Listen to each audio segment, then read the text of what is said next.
with classes. They need to figure out exactly what tools they need, and then they can sharpen them so they can actually use them, and when their backs are against the wall, they can actually execute on the strategies and on these classes at the very highest level. And I think for Never Lucky, a little bit more time, and we'll have to see what they have prepared this week, and it looks like they are going to be locking in the Mistweaver, Windwalker, Death Knight once again, and I think this is a great answer.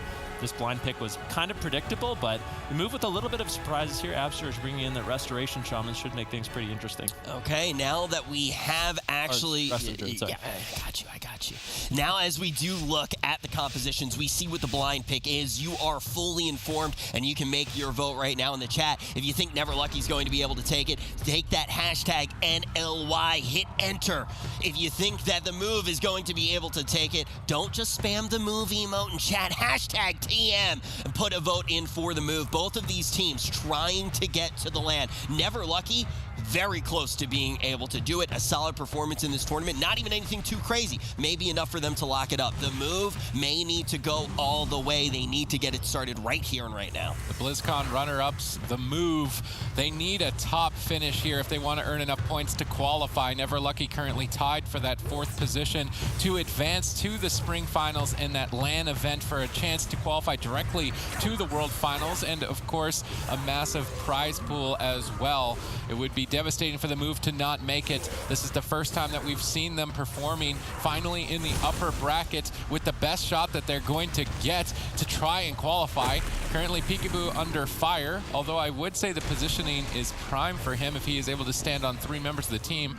Never Lucky is a little bit reluctant to push forward. I think it's a smart decision to wait for these Infernals of WizK. Peekaboo's trying to initiate an attack. WizK marching himself over, but with that Chains of Ice, so difficult to actually get in line of sight. But the main reason we see the Destruction Warlock with the Assassination Rogue is that Peekaboo can run a Fan of Knives build, and if the enemy team wants to avoid the Destruction Warlock and utilize the pillar in line of sight and clump up together, then the Assassination Rogue will maximize his damage, in this case Peekaboo. And if they try to leave the pillar to slow down the damage of the Assassination Rogue, then you've got a Destruction Warlock free casting on you, which is why we've seen this composition, which was first pioneered by the team of Storm, and then we saw the team of the Super Frogs basically hijack it, and now we also see the move picking it up here in game number 1. I would say compositionally, however, Never Lucky come out ahead. What I really want to see is if Colo has improved his mana efficiency on that Mistweaver Monk. That was my biggest criticism of his Mistweaver last week. Their team overall had good setups, nice burst windows, but Colo would always be running out of mana and just unable to push through for that final kill. Let's see if he's improved here for this week. We're on cup number 5. There's only one more after this to qualify.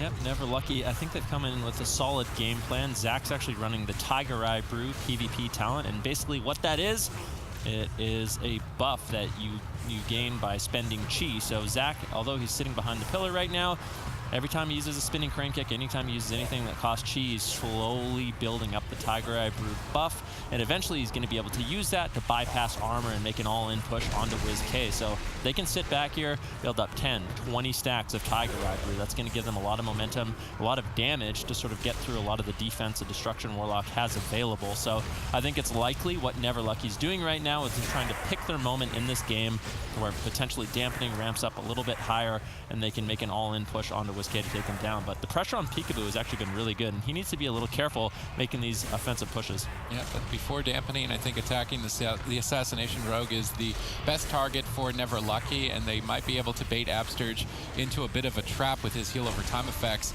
They managed to get Peekaboo behind the pillar. They go for a double stun lock. Absterge repositions and able to stabilize.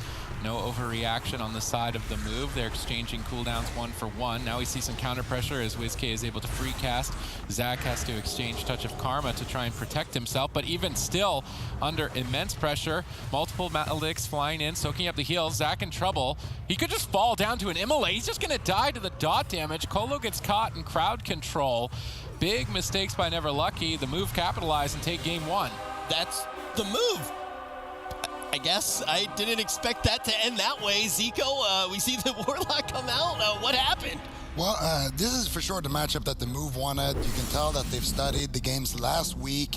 I was expecting a Roguelike Shaman. Absterge gonna be bringing that Druid even better in terms of comp. I was a little bit kind of taken aback by that because I thought he would stick with his comfort pick. But honestly here, Zach, he has a lot of defensives to work with. Colo has a lot of mana. Dampening hasn't really kicked in either. And I guess they really just didn't expect the damage to be that high. The Maledict as well definitely did a lot of work. The WizK going to be able to force out that touch of Karma with 2 Chaos Balls. They go through that Karma easily. Peekaboo with a nice sheep shot onto Colo. Doesn't have his trinket as he trinketed the blind earlier. And a nice Garrote into Fear onto Colo, as well as those triple Maledicts just flying in. I mean, the move definitely set that up nicely, but you can't help but say that it's, again, at the back of a couple of mechanical mistakes from the side of Never Lucky. I think that they kind of accidentally took him down there. It's like one of those things where it's like, yeah, they were going for a setup. Yeah, they were trying to grab some cooldowns, but that's like one of those times like, wait, what just happened? That's awesome, but it's not repeatable, right? Do you think that the win condition is there for this composition? If we see this matchup again, do you think the move does come out on top? Blind pick going to be important, but I don't think that we see game go this way again. Yeah, I would say that I would say compositionally that Never Lucky has the edge. Honestly, I think if both teams are completely evenly matched, I would say compositionally Never Lucky has the edge. Windwalker DK against Warlocks is really, really strong. The win condition for them is essentially to wait a little bit before they engage for dampening to really kick in. That's why we saw a pretty passive playstyle from Never Lucky, but you can't just be doing nothing as well. Peekaboo definitely going to be taking advantage of that with the Fan of Knives. He's going to be pushing in behind those pillars and kidney shotting the Windwalker and setting up a little bit of pressure there for his team. And if the Chaos Balls does connect, then that's going to be a big problem. Now, the DK definitely needs to be a little bit more of a sponge for damage. Death Strike is really strong, especially before dampening. So I want to see that DK kind of just put more pressure onto WizK instead of gripping Peekaboo behind that pillar. He wants to be there anyway. Grip in WizK and use your interrupts on him, put the pressure on him, make sure that he wants to run away all the time, and that way you're gonna not really be in that situation to begin with. Now, we all saw the drama on Twitter between WizK and his team, but now he's in the arena on Warlock, casting face-melting bolts. Supatis, how does it look so far?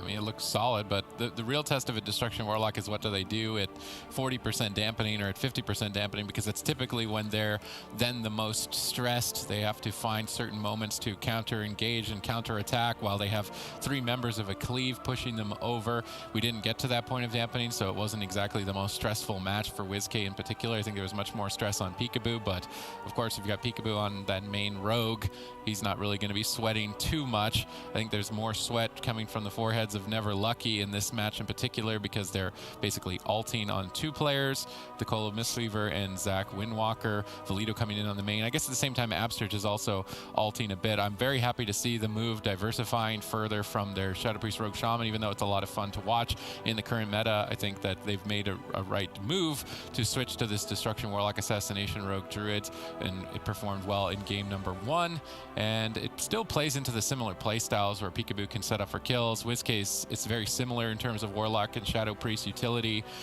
maybe a little bit of extra cow control for killing with the double Mortal Coils, more burst damage with the Chaos Bolts. He loses some defensive utility, which we usually see him shine on with the Shadow Priest, so Mass Dispels or Shackles onto the undead pets of Death Knights, so he's trading off a little bit of that utility to get a bit of a sharper cut in terms of damage and burst potential. He looked solid, but we really haven't seen him tested yet. Here on Dalaran Sewers, a much smaller map, it's potential to see this later into the game and then finally see if he's tested on that Warlock and dampening. Yeah, I like that new metric. I don't think we've ever used that before. Who's sweating the most? It's like, who's sweating the most in this matchup? But it is an important thing to talk about. Who is the stress on? Who is in those positions where they're more likely to make a mistake? And that was something that we ended up seeing with Never Lucky. They were the ones that were forced to make a mistake. When we get out of this one, we're going to have another data point, another chance to see what WizK can do on this Warlock. 89% of you fully confident in the move. Their first time in the upper portion of the bracket going against Never Lucky, a team that's been flat out consistent during this year. Even with all of the tweaks that they've made, even with all of the compositions that they have pioneered, that they have played, they have been consistent. They have made it to broadcast so many times, and they want to ride that consistency all the way to land the move. Going to be the roadblock for them in this 5th cup. But after we get out of this one, we need to talk about WizK a little bit more and really start to talk about just how important he is for the move. Dalaran Sewers, gates open. Yeah, and keep in mind going into this game, Never Lucky, they actually 3-0'd Storm, and we know Storm, their main composition is this Druid, Assassination Rogue, Destruction Warlock, so Never Lucky knows what they need to do in this matchup. They just need to execute. Now, what can they get done? In the last game, they played very passive, just trying to grip in Peekaboo, but I don't think it's a bad idea for them when they get the Tiger Eye Brew stacks to push in, try to get some pressure rolling on WizK. Even outside of dampening, you do have enough burst of potential to start forcing out some cooldowns and tax Absurge mana without too much of a threat to yourself. Zach trying to Ring of Peace WizK away from his Demonic Gateway for the Abomination to burst him down, but the Abomination is very slow to advance to its target, so WizK ended up just taking very little damage, finally able to connect, and Never Lucky are playing a lot more aggressive. It's potentially that they were just afraid in game one. They wanted to play it very safe, and it gave the move tons of opportunity to say, all right, we know exactly how to end the game now because you're making it so easy for us by not getting aggressive. Sometimes putting pressure on the other team is a good way to sort of screw up their game plan because they're under pressure. We do see a trade of the anti-magic zone onto the Dark Soul, but it was not the Inferno, so WizK baiting out a defensive cooldown. This could be an opening for WizK and Peekaboo to find a kill. Valido opting to trade anti-magic shield while already positioned at the pillar. I was saying that they're looking more aggressive, but now they're looking to be still kind of hesitant, and if there is any hesitation against the move, they will pounce on it. Yeah, in that last exchange, Zach, he traded out his Touch of Karma. I think he trinketed. Valido used Anti-Magic Zone. Colo used Revival, 3-minute Mistweaver cooldown. They weren't in that much trouble, and I feel like Never Lucky, that was kind of a panic moment for them. Here we go. The move, they're going to be pushing in. Infernals are dropped down with a stun on Colo. Preemptive Life Cocoon, but so far the move just shredding through it. Zach could still be in a lot of trouble. He's trying to cross the map, but caught into a Mortal Coil. Colo gets interrupted. Beautiful Ring of Peace by Zach to keep Peekaboo off his back and allow him to cast out some Vivifies and Colo to finally get some heals connected. Zach with a nice crackling Jade Lightning knocking Peekaboo off. It's a nice little move by the Windwalker Monk of Zach. Nicely done. We'll have to see what they can get done now as Colo is going to be using his Way of the Crane to make an aggressive push onto WizK. Absurge gets gripped in into the double stun, but a preemptive Iron Bark should shut this damage down. I think one win condition for Never Lucky, the safest one, is to make sure that Absurge never drinks, never resets his mana. The Mistweaver will outdo the Druid if the Druid is unable to find any drink opportunities. They already have a significant lead in that regard. They have Touch of Karma to exchange, Icebound Fortitude to push forward. Absurge knows that he's losing on mana, sits down for a drink. Is anyone going to stop him? It looks like he's getting denied as the team, both Peekaboo and WizK, tag team together to deny them from denying the drink. Absurge now bounces back to full mana. Unfortunately, a bit of a mistake. They stack up here for a triple stun. This could be an opening for Never Lucky. They managed to pull the Unending Resolve from WizK, a pivotal defensive cooldown to a Warlock's survival. Definitely can't be affording to stack up like that again. However, the map does play into that strategy of Never Lucky. Strategically, they've set themselves up well to get a win on the board here. Zach being pressured. Colo trades that Life Cocoon, trying to look for the openings here. Vendetta in 27 seconds. They might make a swap to Colo. We do see another Death Grip strategy. Peekaboo was able to dodge the leg sweep. Nice awareness on his part, realizing if they get triple stunned, it's going to be very dangerous for the entire team. So Peekaboo will be weaving in and out when he anticipates these Death Grips to try and avoid being stunned. Just top level play you'd expect to see from the move. Yeah, definitely. Zach with the Touch of Death. This is an opening. No Iron Bark, no Unending Resolve for WizK. They might be able to make a push here. Colo caught into a Mortal Coil. WizK trying to deny this assault, but what can you get done? I really feel like Never Lucky, if they had just waited a little bit more patient with the Way of the Crane, they could have made a huge push onto WizK, but this could be it. Zach's still not committing the Touch of Death, though. That's really going to be the moment where you know Never Lucky is looking to close out the game, incapacitate onto Absurge. Nice Ring of Peace knocks him off, but still in a good position to heal up WizK right now. WizK getting low. What is Absurge going to do? He has to hold on another 8 seconds until that Iron Bark to top him off. But Peekaboo and WizK have been doing a good job keeping pressure up on Never Lucky during these pushes. And Colo's mana is not looking that great. And we see Absurge just tossing in a couple Solar Wraths to try and add a little bit of extra damage to the team. It's putting a lot of pressure on Zach. Potential opening. Zach portals away. Glaire's Maledict's flying in. Double Shadow Fury. Peekaboo can't connect. Ring of Peace denying that for now. Colo's mana not looking too good. Absurge taking the opportunity while the enemy team is running away to sit down for a drink. This is a perfect timing. Now it's up to Never Lucky to decide to either stop the drink or to counter regress. They managed to accomplish both. Mana still slightly in favor of the move, and this is the mana efficiency I was talking about with Colo. I'm not sure if he's just feeling the pressure. He's using Way of the Crane outside of Mana Tea too frequently, but he's going to run out of Way of the Crane pushes, and as soon as that isn't a threat on the table, then we will see the move push in. Yeah, Absurge actually sitting down for a drink as dampening just kicked in. Colo getting sapped up. Peekaboo finds the full kidney shot on Zach. He has Trinket and Karma, so Zach's not going to be in that much trouble. He just ports 1 millimeter. Unfortunately, Zach needs to be really careful with those portal positionings. Put it behind the pillar, because if you have that port in the open, and that's your get out of jail free card, you're not really getting out of jail, especially if it's just completely in WizK's line of sight. So definitely a little bit of a misplay there. Never Lucky still making a push on the WizK, but hasn't been able to find the damage. Once again, Absurge denies with the Iron Bark, as well as the Thorns on this leg sweep. WizK only has 10 seconds left on that Unending Resolve. Once he gets that back up, he's going to be feeling relatively healthy. And for Never Lucky, all 3 members are rotting down low. I think it's likely we see Colo use the Way of the Crane shortly to try to top off his team. All right, Infernals have landed. WizK's trying to ramp up some huge burst. Colo gets spell locked. This could be devastating. Looks like he wants to Way of the Crane. Anti-Magic Zone will deny these Dark Soul Chaos Bolts, well timed by Valido. Great anti-Magic Zone, good triple stun setup. Colo needs to find an opportunity to Way of the Crane, but he's waiting for the crowd control diminishing returns. The longer he waits, the more he'll fall behind. WizK being pressured though, Unending Resolve no longer available. This could be a big push. There's no Iron Bark for 15 seconds.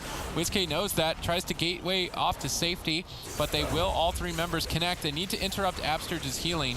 We saw Cervantes in the past on that Death Knight being the main point of contention to stop the Nourish spell from being casted. Currently, it doesn't seem like they've got the disruption. Zach's on the back foot, unable to escape, trying to Crackling Jade Lightning, Peekaboo off the side. Ring of Peace denies the reconnect. Valido Death Grips Peekaboo away, but Zach is still dangerously low. Blind gets traded out. Colo tries to Trinket. Life Cocoon will soak that up, but you can really see the hesitation in Never Lucky. I think the move are just moments away from sinking their teeth in game number 2. Yeah, Peekaboo making a play onto Colo, and Colo with almost no mana left. It's going to be danger time for Never Lucky, especially with WizK completely stabilizing. Colo moves in, looking for some damage. All 3 members of Never Lucky trying to set something up. A beautiful grip double leg sweep onto Absurge and WizK, but once again, Absurge with the preemptive Iron Bark and Thorns. WizK is going to be able to redirect a lot of that damage with the Thorns from Absurge, and then sort of force Never Lucky to retreat. All right, mana now totally tapped here for Colo. Maybe one more Way of the Crane. A minute and 30-second window to kill WizK with that opportunity. They need to disrupt crowd control, so this would be a Mortal Coiler of Fear. So stunning WizK will deny both of those. In the meantime, Zach gets caught. Peekaboo Shadow steps over, trying to close the game out. If WizK can get a Chaos Bolt, Zach line of sights. Absurge is literally BM Solar Wrathing Zach right next to him. Zach actually has to Spearhand Strike a Solar Wrath. You can just tell that Never Lucky are so far on the back foot. Colo getting sapped again. Zach has to heal himself. Colo's been out of the fight for so long. Deeper into dampening. Valido now will become a target. Colo is desperately still trying to recover mana. It's critical if he can get it. Now he's got enough mana to use Way of the Crane multiple times. Absurge is significantly lower, even though the pressure is in favor of the move right now. Never Lucky can make a big push. They've still got a 50-second window, and they're going for it. Yeah, here it is. Kidney shot, though, on Zach, trying to shut that down. Still no Trinket available, but Zach with Touch of Karma, with Touch of Death. Definitely WizK going to be feeling a lot of pain here. Looks like Netherward will redirect a lot of that Touch of Karma damage onto Zach. Cole's going to have to dispel that, or it'll be a lot of damage. Looks like he's going to trade out the Life Cocoon onto Zach so they can continue this pressure. Touch of Death rolling on WizK. What is Absurge going to do? Almost no mana left. Never Lucky playing into their win condition. 23% dampening. WizK caught into a stun. Can the move really force Never Lucky to retreat at this point in the game? There's just not too much left for them to work with, Sid. Yeah, this is where I was saying that WizK will be tested, is deeper into dampening on the Destruction Warlock. How can he counter-aggress when everything is being thrown at him? Will he be able to force Never Lucky back? It's looking not to be the case, as WizK will fall in game number 2. Never Lucky, they've got good setups. There's definitely hesitation, but so long as they can maintain these setups, the double stun. All of a sudden, he is going to be on the monk. We've seen it quite a bit this season. On the other side, we're going to see WizK, who has become a Warlock. Now, WizK, somebody who we have seen multi-class even throughout last year. Every time he did do it, he stepped up to the plate. He did perform. He's trying to do it again here, but it is already the final hour. Cup number 5, only 6 to try to make it to the first land of the year. Who is going to make it, the move or Never Lucky? I mean, the move, they're desperate to do it. Never Lucky are currently tied for that 4th place position, but with the Mew Mew Kitty Cats already out of the competition, Never Lucky could establish a significant lead in that 4th place spot, and then what does the move do? Even maybe a top finish in the 6th cup might not be enough. Everything is on the line for the move. They're already being pressured with 2 members dangerously low on health, seconds within the match starting. Absterge is really feeling the heat. Yeah, a lot of pressure early on from Never Lucky. Peekaboo getting a little bit low. Fink should be able to deny a lot of this incoming damage. Now it's going to be up to WizKid and Peekaboo to try to reverse the pressure. In the last 2 games, I really feel like it was on Zach. Zach on his Windwalker Monk, he's been doing a great job offensively, making the pushes, getting the double leg sweeps, and putting out significant damage. But I just really want to see Zach defensively rotate a little bit better, have better transcendence positioning as well, because I feel like he's the main target in this matchup, and as long as he's playing well defensively, I think Never Lucky is going to easily walk away with the series. So we often talk about the blind pick, and in this series it's of utmost importance. The compositions that Never Lucky are playing, they definitely prioritize small maps, whereas the move would like big maps. Right now the move have the advantage in terms of comp and map selection, so we've gone to Ashamane's Fall, they've got open field, but because the move are able to win on game number 1, they will always be able to bring it to the big battlefield should this series swing all the way to a game 5. So Never Lucky have to win on this particular swing match or on a game 5, but there's way more pressure on a game 5. They would much rather win it here. I'm wondering why the move didn't necessarily lock in Tolvaron over Ashamane's to try and make sure that they don't inevitably maybe fall down to the pressure. We see firing on both sides as Zach dips low. Colo exchanges life with Coon, but now they reverse it with both Peekaboo and WizK getting bursted. Tons of damage from both teams here. Absterge gets crowd control. Peekaboo gets swapped to. I really like this multi-pressure, this 2-pronged attack from Never Lucky. It's a super effective strategy when facing down a Restoration Druid, and they're looking a lot stronger in game number 3. Yeah, definitely really important, especially if they can slow down the drinks of Absterge. It will really tax his mana, and that's really when we see the Mistweaver Monk have that lead over the Restoration Druid. Colo and Zach positioning very close to Absterge, and I like that because Absterge is going to have to create distance if he wants to find enough time to actually get out of combat and look for drinks. Zach with a Crackwing Jade Lightning keeps him in combat for now. I really want to see Colo move across the map on top of Absterge. Just play on Absterge, stop the drinks like right now, which is really important. Zach with good backup, good awareness, was able to shut that down. I feel like as long as Never Lucky can keep up this pressure, inevitably they will have a mana lead. Absterge, 50% mana already. And that's definitely a huge win condition for this Windwalker Death Knight. Valido trying to line up his anti-magic zone with the Dark Soul, but WizK is splitting up his aggressive cooldowns, and I like this decision on his part. It makes it difficult for Never Lucky to decide their cooldown management. You'd normally see Infernals and Dark Soul used at the same time, but by splitting them up, he's got 2 threats that they need an answer for. Now that anti-magic zone isn't available for Infernals in 10 seconds, Zach is still getting pressured. Colo's caught in a fear with no trinket. Will he fall? If they can break this Touch of Karma, WizK's going for it, gets interrupted. Zach doesn't want to risk it, similarly to game number 1, and Colo gets sapped out of that crowd control. Perfect timing by Peekaboo. Zach still dangerously low, potentially the move taken here. The Ring of Peace denies a bit of damage, but ultimately Zach is going to get crushed. The move now advanced to match point. All right, now, we really haven't had a chance. We've been getting in and out of these games very quickly to talk about everybody who is multi-classing and how important it really is for their team. Zach, we've gotten to talk about in the past. We've seen Never Lucky make it to broadcast quite a few times. I think it's pretty clear right now that defensively, there are some things going wrong. We can put the spotlight on that, but first I want to talk about WizK. Because when we think about last year, when did they really start to fire on all cylinders? It was when we saw a lot of their really strong comps come into the spotlight, but also it was when WizK could do a lot of different things to help them get into situations where they could actually play their main comps. First, we're going to take a look at this game, and then we're going to actually talk about how important it is for WizK to be making these adaptations this season. Well, right there, WizK actually gates in, gets the fear on Colo. Peekaboo able to follow that up with the sap. WizK as well managing to shoot out his Maledict Trinket right before Zach actually portals up, soaking up all those heals. And then, of course, we see nice execution there from Peekaboo, managing to chase down Zach on his portal and take him down. It's like you said, WizK definitely does set that play up. I mean, the sap from Peekaboo there is obviously very, very nice follow-up, but that's not even possible without WizK doing that aggressive gateway, feeling confident on the Warlock, getting the full fear, and then setting up Peekaboo to get that follow-up crowd control. So definitely had a really strong performance in that game, but like you said as well, Zach's defensive gameplay on that Windwalker, a little bit lackluster.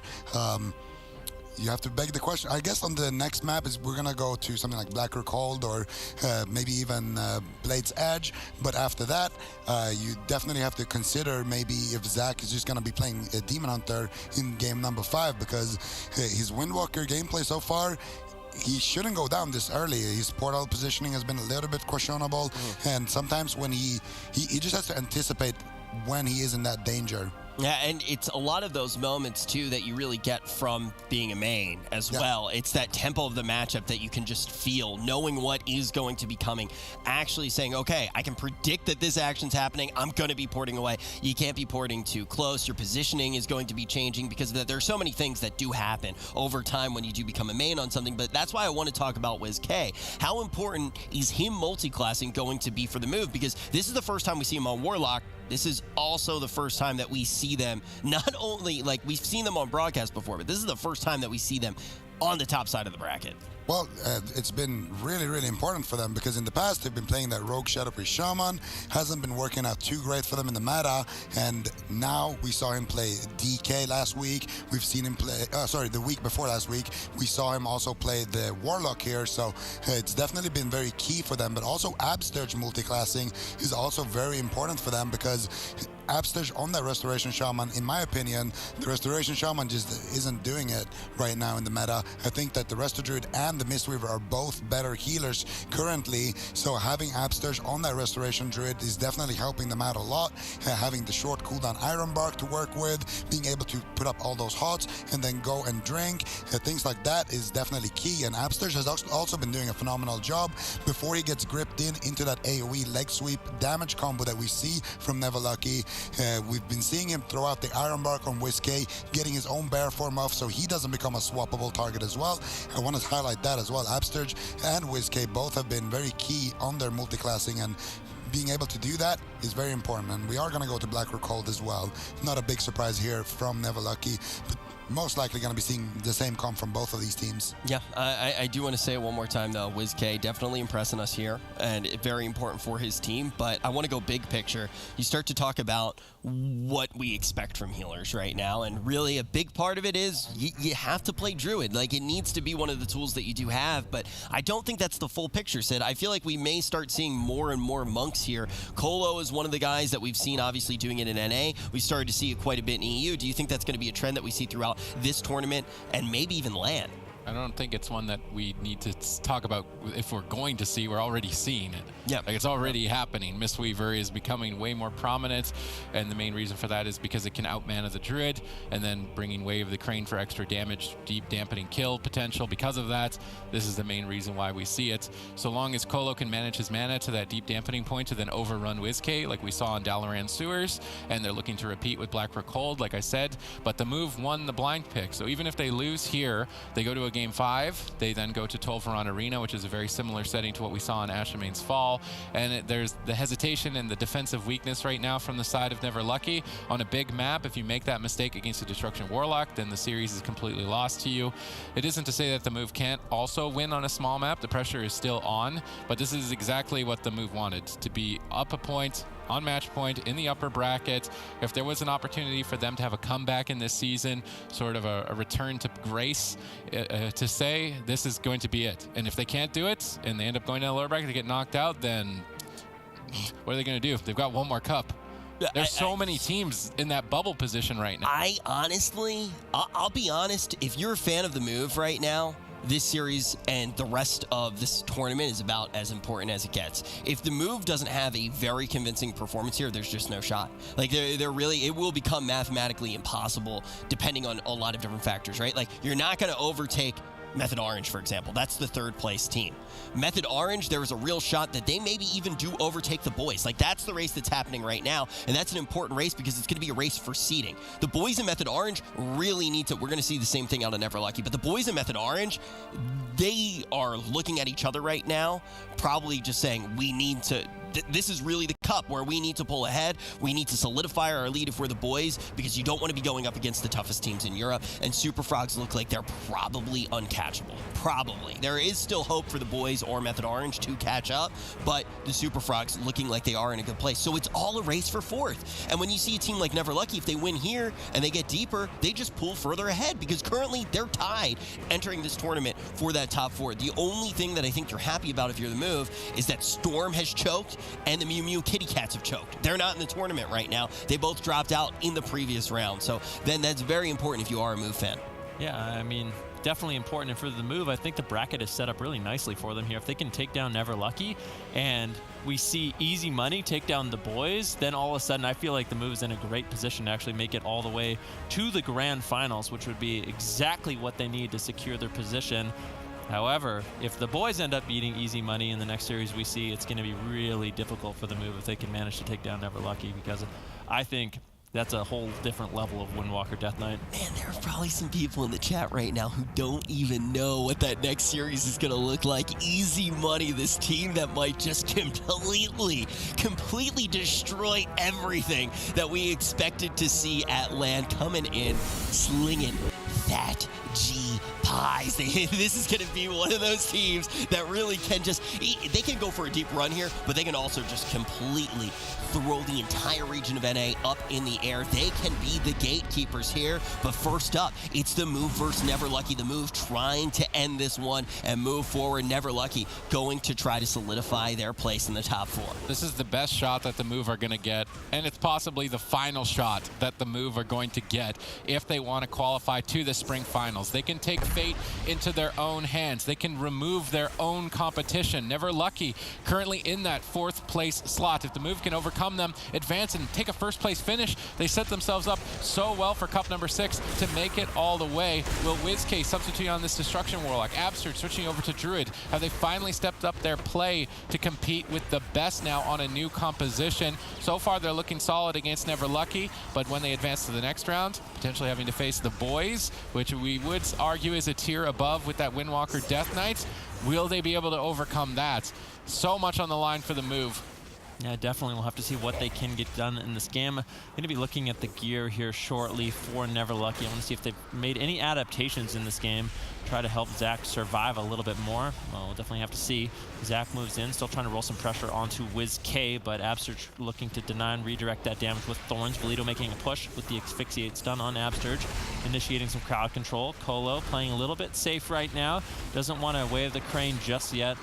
He's been doing a little bit better of a job so far, picking his moments when his team is low and he can make the best use of Wave the Crane, both defensively and offensively, for a big push onto WizK. And I think now that Absurge already committed the Iron Bark, this is a great time for Colo where they can get aggressive, commit the Touch of Death, try to get the Unending Resolve, and start getting some cooldowns rolling from the Move. All right, Absurge's mana is not looking great. Now gripped into a double stun. The one thing I love about Peekaboo is he knows when Absurge is going to get death gripped, and he always sidesteps, avoids being stunned, and doesn't allow himself to get bursted down. That's really high-level awareness. He's not tunneling into maximizing his damage. He knows exactly where Absurge is positioned, and he's avoiding so many stun locks, not only reducing the damage that he takes, but also maximizing the damage that he does. It's very subtle when he's able to do it, but he's doing it consistently. I think that may have been the 4th or 5th leg sweep in a row that I see Peekaboo just sidestep and avoid.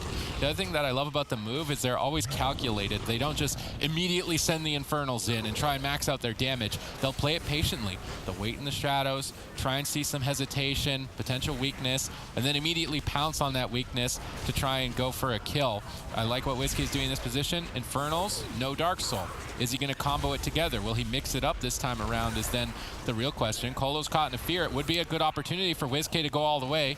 If he can get these Chaos Bolts off, they're going to hit huge. Zach gets crushed. Multiple defensive cooldowns forced on that. Still signs of weakness, but now counter-aggression. WizK is being pressured down. Peekaboo's trying to support him. With Thorns activated, both teams could be in trouble. Yeah, definitely. A lot of pressure here onto WizK. Zach and a kidney shot with no Touch of Karma. Going to be feeling vulnerable as he transcendence away to safety.